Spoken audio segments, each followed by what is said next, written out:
Previous video में हमने देखा था what is the basic terminology for CT scan and what is the basic principle of CT scan.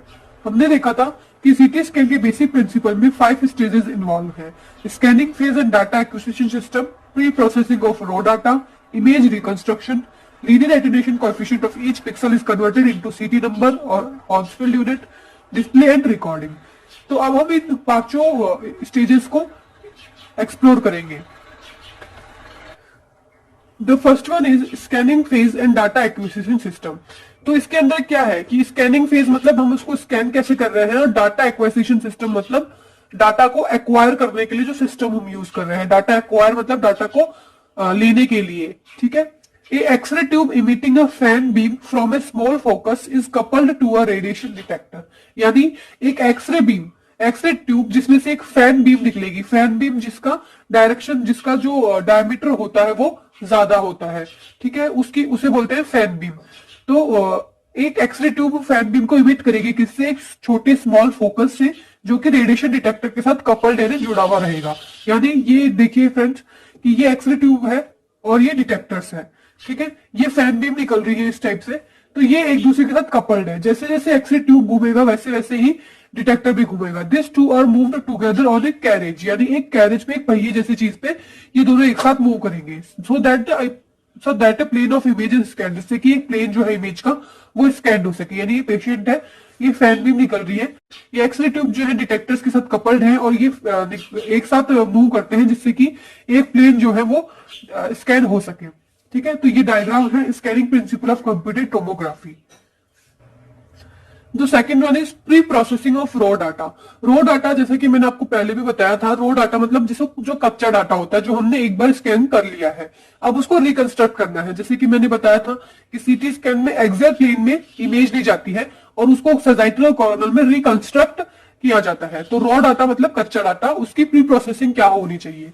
It includes determination of linear attenuation coefficient of the individual pixel of matrix। यानी कि इसमें जो मैंने आपको बताया था कि सबसे पहले लीनियर एटेन्यूएशन कोएफिशिएंट जो होता है उसको डिटरमाइन करेंगे। लीनियर एटेन्यूएशन कोएफिशिएंट मतलब कि एक पार्ट, एक मैट्रिक्स के एक पिक्सल के लिए यानी एक पार्ट के लिए कितना वो उसको एटेन्यूएट करेगा, उसके लिए हमने एक नॉर्मलाइज्ड वैल्यू फिक्स की हुई होती है, उसे हम बोलेंगे एटेन्यूएशन कोएफिशिएंट, ठीक है। तो उसके इंडिविजुअल पिक्सल के, मैट्रिक्स के इंडिविजुअल पिक्सल के लीनियर एटेन्यूएशन कोएफिशिएंट को हमें डिटरमाइन करना है। तो एक ये फॉर्मूला है। An X ray beam which is transmitted through a voxel, यानी वो जो एक एक्सरे बीम जो एक वॉक्सल के साथ ट्रांसमिट हो रही है उसका क्या रिलेशन होता है, I is equal to I not e base minus mu x. I number of transmitted photons, I not number of initial x ray photons, mu यहाँ पे लीनियर एटेन्यूएशन कोएफिशिएंट है और एक्स है डिस्टेंस कितनी ट्रेवल करी है। देखिए इसको मैं इस तरीके से समझा रही हूं कि मान लीजिए ये एक पार्ट है बॉडी का या फिर एक भी पिक्सल है, जो भी आप मान सकते हैं, ठीक है। पिक्सल है क्योंकि पिक्सल मैं इसलिए बोल रही हूँ क्योंकि पिक्सल भी एक बॉडी की टिश्यू या एक बॉडी के पार्ट को ही एनोट करता है, ठीक है। तो जो ये बॉडी का पार्ट है इसमें से ये मान लीजिए आई नॉट नाम से फोटोन्स आ रहे हैं, आई नॉट फोटोन्स आ रहे हैं।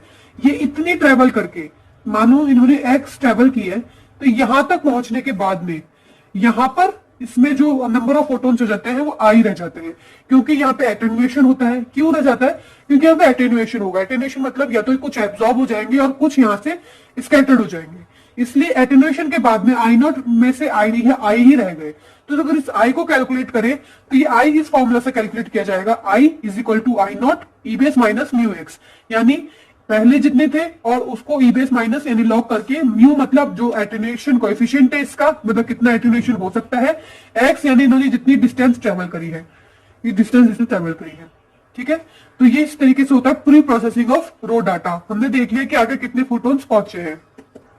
The next one is image reconstruction, कि अब जो हमने प्री प्रोसेसिंग कर ली है तो अब जो हमें इमेज मिली उसको रिकंस्ट्रक्ट कैसे करेंगे। तो इसके कई मेथड हो सकते हैं, देखिए आप। The computer hardware and software convert the raw data of CT into CT image। यानी कंप्यूटर का जो हार्डवेयर और जो सॉफ्टवेयर होता है वो जो सीटी का रॉ डाटा मिला है यानी जो कच्चा डाटा मिला है उसको सीटी इमेज में कन्वर्ट करेंगे through the process called image reconstruction. यानी अभी इस प्रोसेस के द्वारा, किसके द्वारा, इमेज रिकंस्ट्रक्शन के द्वारा। तो इधर 3 मेथड है, there are 3 methods for image reconstruction. 3 method से कि first that iterative method. Iterative method, it was used by GN Hounsfield. ये जीएन हॉन्सफील्ड के द्वारा यूज किया गया था। जीएन हॉन्सफील्ड, आपको याद होगा जीएन हॉन्सफील्ड वो थे जिन्होंने कंप्यूटर टोमोग्राफी को इन्वेंट किया था। तो it was used by GN Hounsfield. It starts with an assumption, ये एक ऐसी कल्पना से यानी अजम्पशन से स्टार्ट होता है कि that all pixel in the matrix have same value and compare this assumption with a measured value. यानी ये इस एक कल्पना या इस अजम्पशन से स्टार्ट होता है कि मैट्रिक्स में जितने भी पिक्सल हैं, सारे पिक्सल जो हैं उनकी सेम वैल्यू होती है।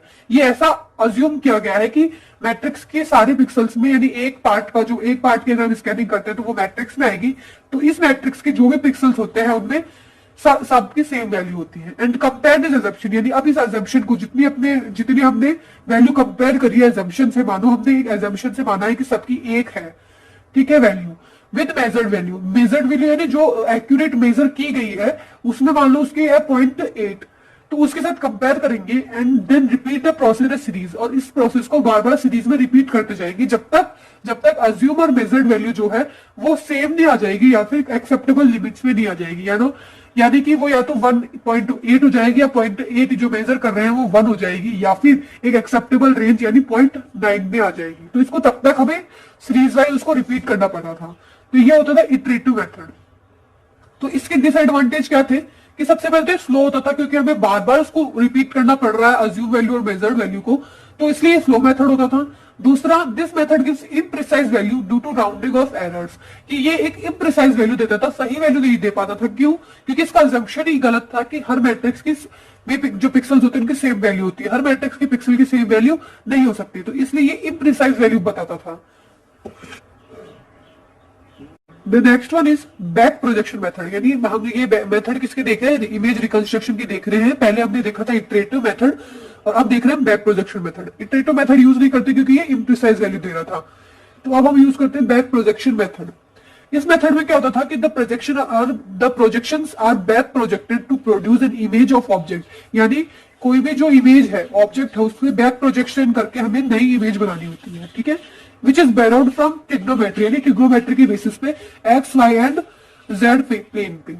All points in back projected image receive density contribution from neighboring structures and create noise, यानी अब अगर हम देखा जाए कि अगर हर पार्ट पे देखें जो बैक प्रोजेक्टेड इमेज हो रही है तो उसके नेबरिंग स्ट्रक्चर से उसको डेंसिटी की कंट्रीब्यूशन, अलग अलग डेंसिटी रिसीव होगी, यानी इधर जो होगी उसकी डेंसिटी अलग होगी, इधर डेंसिटी अलग होगी, इधर डेंसिटी अलग होगी, तो अलग अलग डेंसिटी के कारण नॉइज प्रोड्यूस होगा। नॉइज मतलब यहां हमारी रेडियोग्राफी में नॉइज का मतलब होता है ब्लरिंग,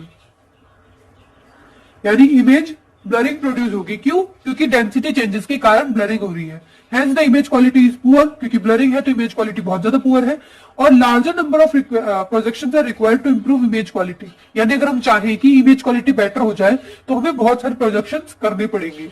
इसलिए ये बैक प्रोजेक्शन मेथड भी अब इसलिए यूज नहीं होता है क्योंकि it gives blurred image of object due to variation in density, कि डेंसिटी के वेरिएशन के कारण ये जो इमेज दे रहा है वो बहुत ज्यादा ब्लर्ड हो गई। तो बैक प्रोजेक्शन मेथड में यही होता था कि ऑब्जेक्ट पे प्रोजेक्शंस किए जाते थे बैक साइड से, और इससे जो बट इसमें खराबी क्या थी कि जो डेंसिटी आती थी वो अलग अलग डेंसिटी के कारण ब्लरिंग हो जाती थी इमेज के अंदर, इसलिए हम इसको भी यूज नहीं करते। तो ये होता था back projection method. And the last method is filtered back projection. Filtered back projection में क्या है? This method is using nowadays, यानी यही मेथड यूज हो रहा है आजकल, ठीक है। The raw data mathematically filtered, अब जो कच्चा डाटा है, रॉ डाटा है, उसे मैथमेटिकली फिल्टर किया जाता है by convolution filter before being back projected, यानी एक टाइप के फिल्टर से उसको पहले ही फिल्टर्ड कर लिया जाता है। The filtration compensate density changes, यानी जो फिल्ट्रेशन है ये क्या करेगा, ये डेंसिटी चेंजेस को कंपनसेट कर देगा, यानी उसको बराबर कर देगा। The inside margins of dense areas are enhanced while central region is suppressed, यानी कि जैसे कि मानो ये इस टाइप की बॉडी हमारी इलिप्टिकल होती है, कोई भी अगर हम सेक्शन ले रहे हैं एक्सेल सेक्शन में हमारी बॉडी इस टाइप से, जो एक्सेल सेक्शन होता है वो इस टाइप से लिया जाता है। तो इसमें क्या है कि जो मार्जिन है ये क्या होता है, इनकी डेंसिटी कम होती है, तो इसको तो इसने क्या कर दिया, फिल्टर ने इनहेंस कर दिया है कि यहाँ पे मतलब ये इसको इनहेंस कर दिया है, और जो सेंट्रल रीजन है वहां डेंसिटी ज्यादा होती है तो इसको सप्रेस कर दिया, यानी बिल्कुल कंपनसेट कर दिया है, बराबर कर दिया उस चीज को। This it recovers the image blurring, जिससे क्या हुआ, डेंसिटी चेंज नहीं होगा तो इमेज ब्लरिंग भी रिकवर हो जाएगी। इसलिए हमने फिल्टर्ड बैक प्रोजेक्शन यूज करते हैं। कुछ फिल्टर जो हम यूज कर रहे हैं वो कौन कौन से होते हैं, नाम लैक फिल्टर, शीप लोगन फिल्टर, हेमिंग फिल्टर। ये 3 टाइप के फिल्टर हम लोग अभी यूज कर रहे हैं। तो ये थे इमेज रिकंस्ट्रक्शन के 3 method, iterative method, back projection method, filtered back projection method. तो अभी जो हम यूज करते हैं वो यूज करते हैं फिल्टर्ड बैक प्रोजेक्शन मेथड। तो अब जो हम फोर्थ स्टेप देखेंगे, पहले जो हमारा था थर्ड था इमेज रिकंस्ट्रक्शन, अब फोर्थ है linear attenuation coefficient of each pixel is converted into सीटी नंबर और हॉन्सफील्ड यूनिट। यानी कि अब जो हमने हर पिक्सल का लीनियर एटेन्यूएशन कोएफिशिएंट डिटरमाइन कर लिया है, जो हमने सेकंड स्टेज में देखा था, वो अब उसको सीटी नंबर में कन्वर्ट करना है। तो ये फॉर्मूला हमने पहले भी देखा था कि सीटी नंबर को कैसे कन्वर्ट करेंगे। सीटी नंबर इज इक्वल टू के म्यू पिक्सल, यानी जो पिक्सल का हमने एटेन्यूएशन कोएफिशिएंट डिटरमाइन किया है, mu water upon mu water. ठीक है, तो इस तरीके से हमने सीटी नंबर कैलकुलेट कर लिया।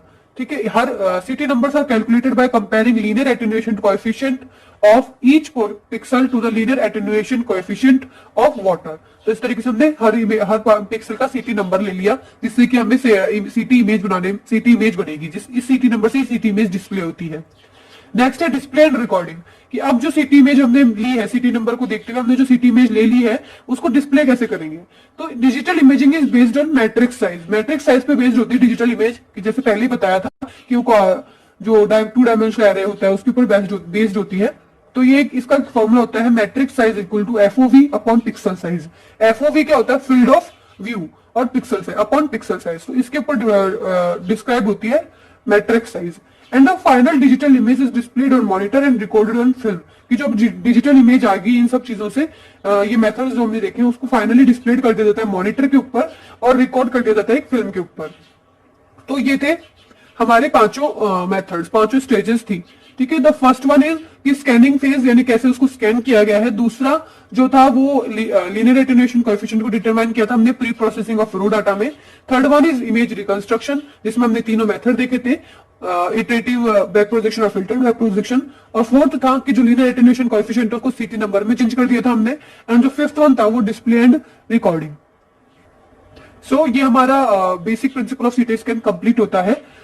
If you found it informative, please hit the like button. And if you have any queries about this video and about the principle of CT scan, please leave the comment below in the comment section. Thanks for watching.